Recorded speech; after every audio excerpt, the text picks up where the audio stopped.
edhe njëherë, si që i theksoj miku i ushquar Gjerman, ishin si zgjedhje në Zimbabwe 30 vite më parë. Mendoj se përfaqësuesit e Partisë Demokratike, dhe më falni dhe zonja Zheni Gjergji, antare këtij delegacioni, me fjalët e tyre,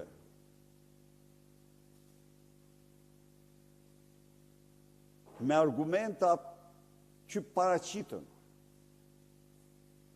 dëshmuan se Edi Rama është një armik i vërtet i lirive dhe të drejtave themelore të shqiptarëve, është një armik i rrezikshëm i vlerave themelore të individit dhe shoqërisë së lirë, vlera të cilat bashkojnë kombet e lira europiane.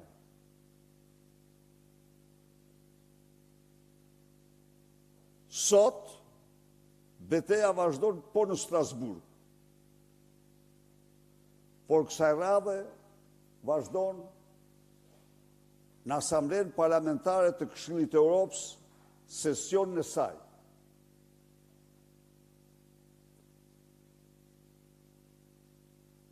Duhet theksoj se si Parlamenti Europian, ashtu dhe Këshilli i Europës, patën si vëzhgues në këto zgjedhje delegacionet më të mëdha që ato kanë dërguar ndonjëherë në Shqipëri. Sot, në Këshillin e Europës, do paraqitet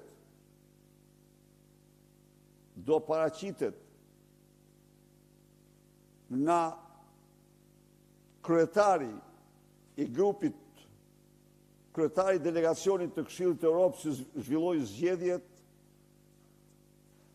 raporti i parlamentarëve europian antar të Asamblesë Parlamentare të Këshillit të Europës, zoti Simone Bili.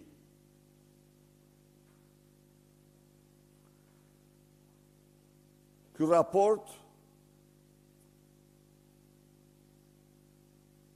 është diskutuar sot në grupet parlamentare dhe do të diskutohet në seancën plenare të kësaj asambleje për të marrë formën përfundimtare. Zonja Albana Vokshi e pranishme në grupin parlamentar të Partisë Popullore paraqiti që në mëngjes një video shokuese për audiencën, e cila tregoi se pse zgjedhjet në Shqipëri ishin një farsë e tipit të Zimbabweve të 30 viteve më parë. Edhe njëre them, pamjet e paraqitura në tempullin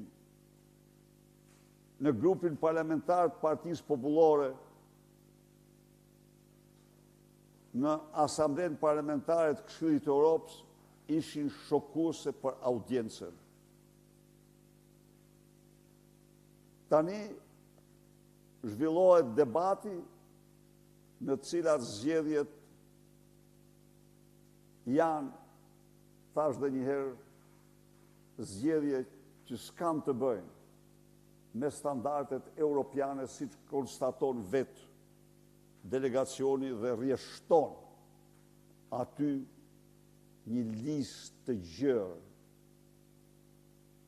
problemesh themelore, manipulimesh, mashtrimesh, blerje vote, por komentet dëshoj t'i bëj pasi raportit të miratohet në Asamblenë Parlamentare. Tani, duhet të njohë shqiptarët me videon e cila shokoi audiencën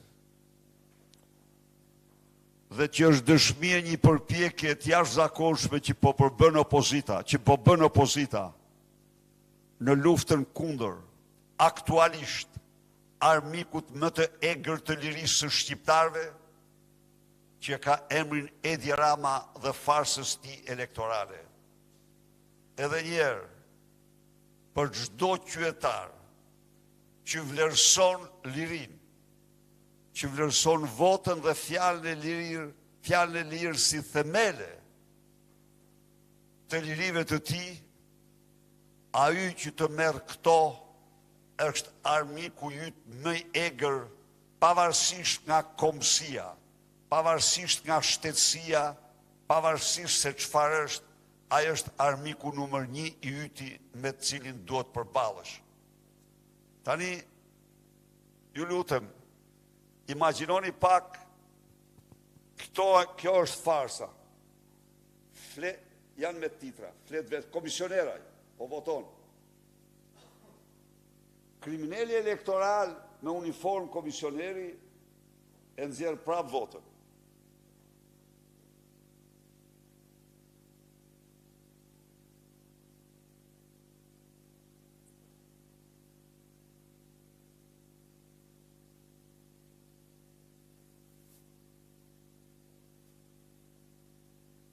Nuk ndalet. Nuk ndalet.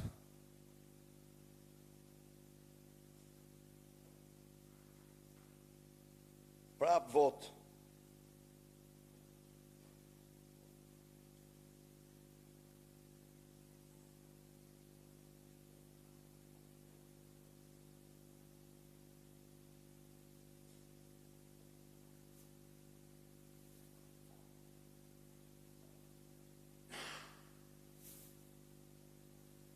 Komisioneri e kontrollon fletë të votimit para se ai ta hedh në kuti të votimit.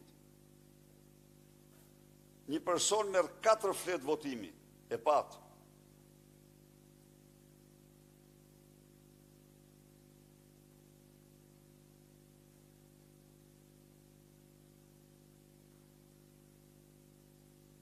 Përsëri, ky është votimi, fytyra e votimit.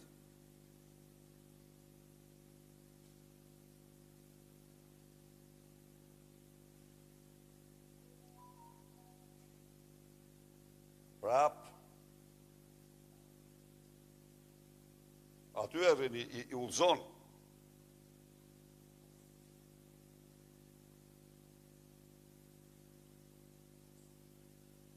Gjatë ditës komisionerët votojnë në emër të zgjedhësve. Kjo është.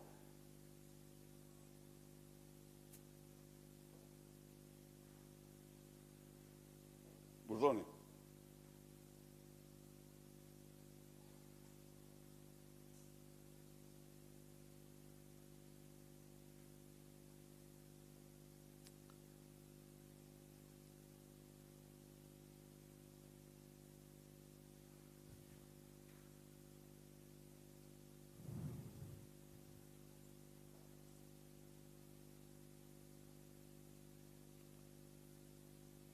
Urdhon shtot.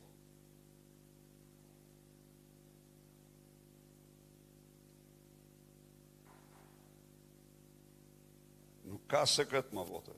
Të gjitha i kontrollon komisioneri ose voton vetë komisioneri. Ja, vazhdon kë. Edhe kontrollon tjetrën tani. Shkoti se voton për te kë. Kë është votues kë kjo.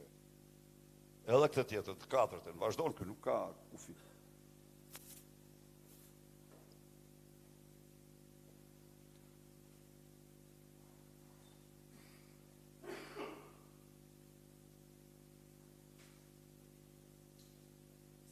Komisioneri, në dhomë të fshet duke orientuar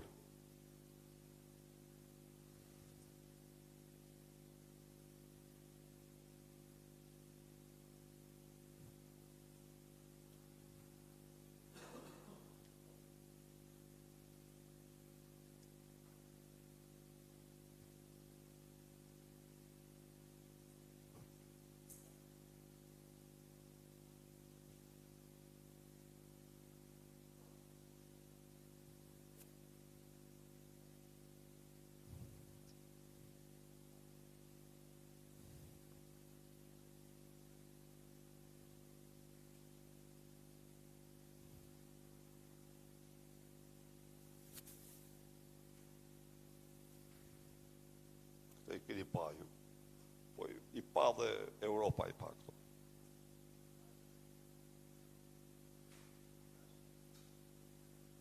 Pra, e quajta të domosdoshme të njohë shqiptarët me përpjekjen e jashtëzakonshme që ne po bëjmë për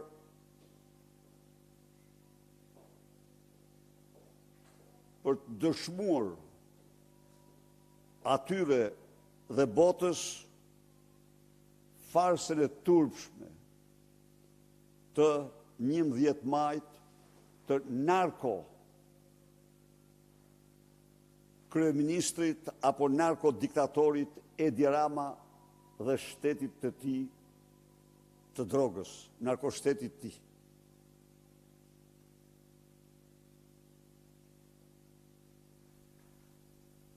Nuk mundet kur ndërgjegje një njeriu të pranoj këtë farsë.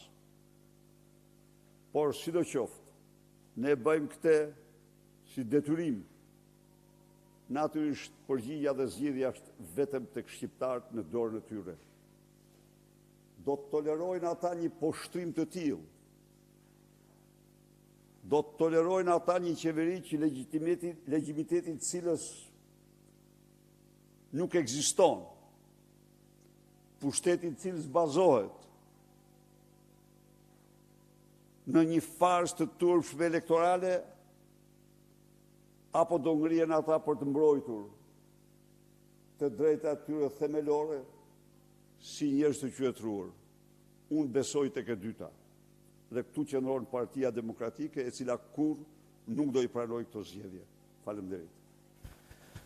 Zoti Berisha, Osman Stafa, News 24. Një pyetje sa i takon gjitha këtyre pamjeve që disa ne kemi parë, por disa të tjera ishin edhe për të parën herë. Ku janë komisionerët e Partisë Demokratike?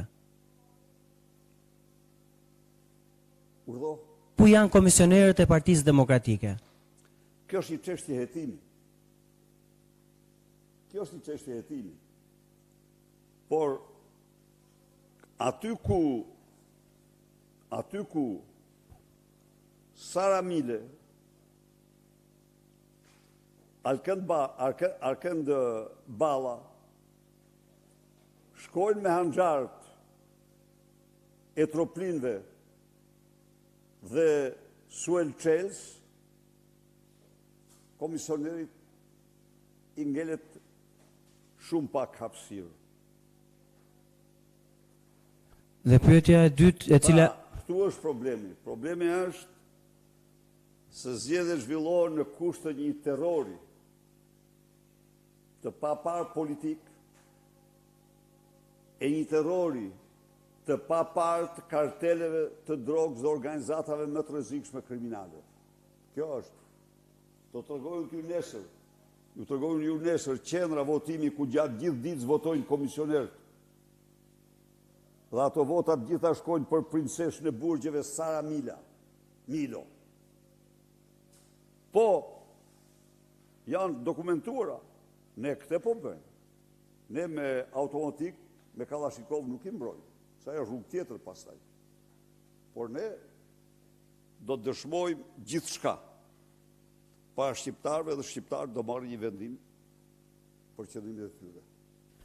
Zoti Berisha, ju edhe në zgjedhjet e vitit 2023 keni nxjerr pamje nga qendrat e votimeve, duke deklaruar se nuk është kryer procesi siç duhet.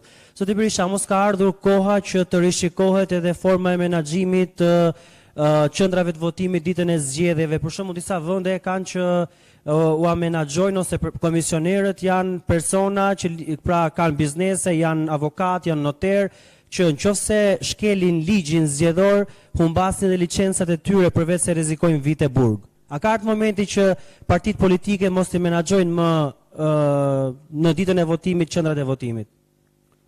Ka një propozim, Osman, në rekomandimet që thuhet t'i bëjnë administrata. Por në botë, nëse ka një administratë që s'mund t'i bëjë, sepse është e tëra, siç është patronazhiste, është administrata shqiptare. Jo, kuptova, ajo do pa. nuk është një, por do studio për para, e di pse. Të mos ndodhemi para faktit, nuk kujtove diçka, kur këta bënin vetimun, kur miratoi ligji i vetimut, unë, nga ato njëri që kisha, të gjedhjes Shqipëri, u thoja, shiko, do krijoni një vakum që do azjesoni procesin gjyqësor.